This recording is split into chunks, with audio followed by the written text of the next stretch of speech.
Full ಬಿಟ್ Kannada YouTube ಚಾನಲ್ಗೆ ಸ್ವಾಗತ. ನಾನು ಸಂದೀಪ್. ನಟಿ ಸಂಗೀತಾ ಭಟ್ಗೆ ಲೈಂಗಿಕ ಕಿರುಕುಳ. ಹೌದು, ಪರಿಸ್ಥಿತಿ ಹೀಗೆ ಮುಂದುವರೆದರೆ ಸಾಮಾಜಿಕ ಜಾಲತಾಣದಿಂದ ನಟಿಮಣಿಯರು ಮರೆಯಾಗುವಂಥ ಸಾಧ್ಯತೆಗಳೇ ಹೆಚ್ಚು. ಯಾಕಂದರೆ ಇವರ ಮೇಲೆ ದಿನೇ ದಿನೇ ಲೈಂಗಿಕ ಕಿರುಕುಳ ಹೆಚ್ಚಾಗ್ತಾ ಇರುವಂಥದ್ದು. ಇದೀಗ ಎರಡನೇ ಸಲ. ದಯವಿಟ್ಟು ಗಮನಿಸಿ. ಸೇರಿ ಕೆಲ ಚಿತ್ರಗಳಲ್ಲಿ ಅಭಿನಯಿಸಿರುವಂಥ ಸಂಗೀತಾ ಭಟ್ ಅವರು ಲೈಂಗಿಕ ಕಿರುಕುಳ ವಿರುದ್ಧ ಕಿಡಿಕಾರಿರುವಂಥದ್ದು.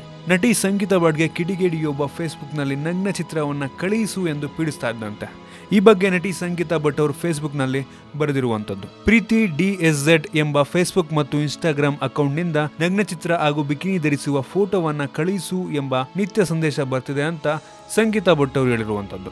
ಈ ರೀತಿ ಲೈಂಗಿಕ ಕಿರುಕುಳ ಎದುರಿಸುತ್ತಿರುವವರು ಫೇಸ್ಬುಕ್ ವಾಲ್ನಲ್ಲಿ ಬರೆದುಕೊಂಡು ನೋವನ್ನ ತೋಡ್ಕೋತಾರೆ. ಬದಲಾಗಿ ಸೈಬರ್ ಕ್ರೈಮ್ ಪೊಲೀಸರಿಗೆ ದೂರನ್ನ ನೀಡಲು ಅಸಡ್ಡೆ ಯಾಕೆ? ಕಿರುಕುಳಕ್ಕೆ ಒಳಗಾದವರು ಪೊಲೀಸರಿಗೆ ದೂರನ್ನ ಕೊಟ್ಟರೆ ಆನ್ಲೈನ್ ಕಾಮುಕರಿಗೆ ಒಂದಿಷ್ಟು ಭಯ ಹುಟ್ಟುತ್ತೆ. ಆದರೆ ಆ ಕೆಲಸವನ್ನ ನಟಿಮಣಿಯರು ಮಾಡುತ್ತಿಲ್ಲ ಯಾಕೆ ಅನ್ನೋದೇ ಒಂದು ಪ್ರಶ್ನೆ ಆಗುಳಿಯುತ್ತೆ. ನಿಮ್ಗೆ ಇದ್ರ ಬಗ್ಗೆ ಅನ್ಸುತ್ತೆ? ಕೆಲವು ಕಾಮೆಂಟ್ ತಿಳಿಸಿ. ನಿಮ್ಗೆ ಏನಾದರೂ ವಿಡಿಯೋ ಇಷ್ಟ ಆಗಿದ್ರೆ ಲೈಕ್ ಮಾಡಿ, ಶೇರ್ ಮಾಡಿ. ಇದೇ ರೀತಿ ನಮ್ಮ ಬೇರೆ ಬೇರೆ ವಿಡಿಯೋಗಳಿಗೆ ಫುಲ್ ಬಿಟ್ ಕನ್ನಡ ಯೂಟ್ಯೂಬ್ ಚಾನಲ್ಗೆ ಸಬ್ಸ್ಕ್ರೈಬ್ ಮಾಡಿ. ಧನ್ಯವಾದ.